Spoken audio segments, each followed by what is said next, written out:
Bellator 216 MVP versus Daley is live from the Mohegan Sun Arena and streams exclusively on DAZN Saturday, February 16th, beginning at 10 p.m. Eastern, and featuring Michael Venom Page against Paul Semtex Daley.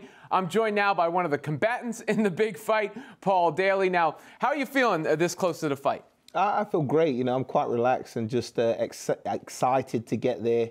Get to Saturday night and put on a great show. You've said in the past that the night of the fight is actually the easiest. So what's the hardest part about getting ready? The hardest part is probably the 3 months in preparation, you know, the time away from home, the dieting, the hours that you have to put in the gym and mastering your craft. But I enjoy it. Now, we were talking before this started, and you seem like an incredibly affable guy. I don't see how anyone could have a problem with you, but how did the problems with Paige here start?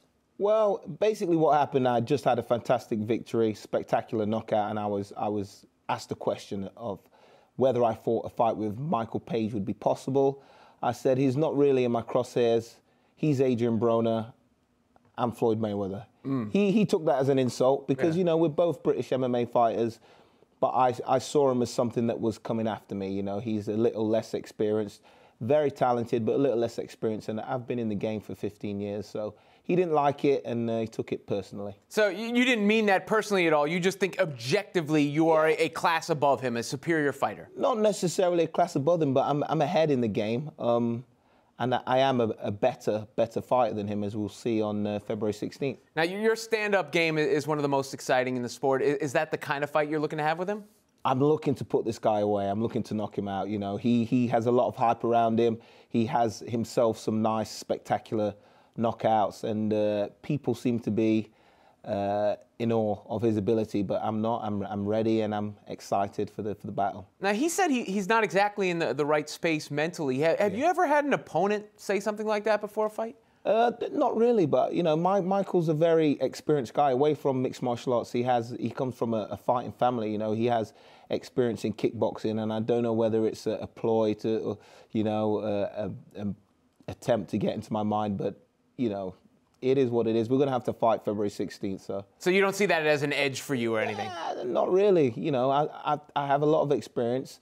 I'm extremely confident and well prepared, and I don't see what everybody else sees, and I think that is my biggest advantage. I'm not in awe of him at all. You talk about how long you've been in the game, how prepared you are. What's the biggest obstacle you've faced before a fight? Like, what have you had to overcome?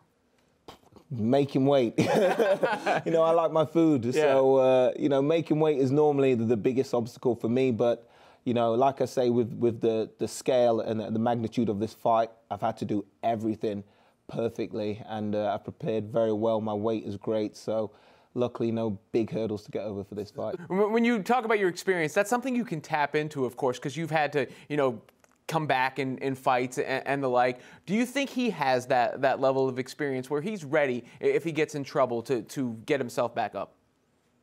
I would like to. I wouldn't think so. I wouldn't think so. I know he comes from a good gym, and they would have prepared him as well as they can, and he would have been in some tough sparring matches. But it's very different when you're really in there, and I just feel that I'm going to be a little more than he's expecting and would have prepared for. You've called him a bit of an illusion in the past, and you were just talking about you're not in awe when you're going to get in there with him. What do you mean when you say the illusion? Does that mean he's overrated, overhyped? What does that mean? I wouldn't say that. You know, Michael is very social media savvy, let's say that.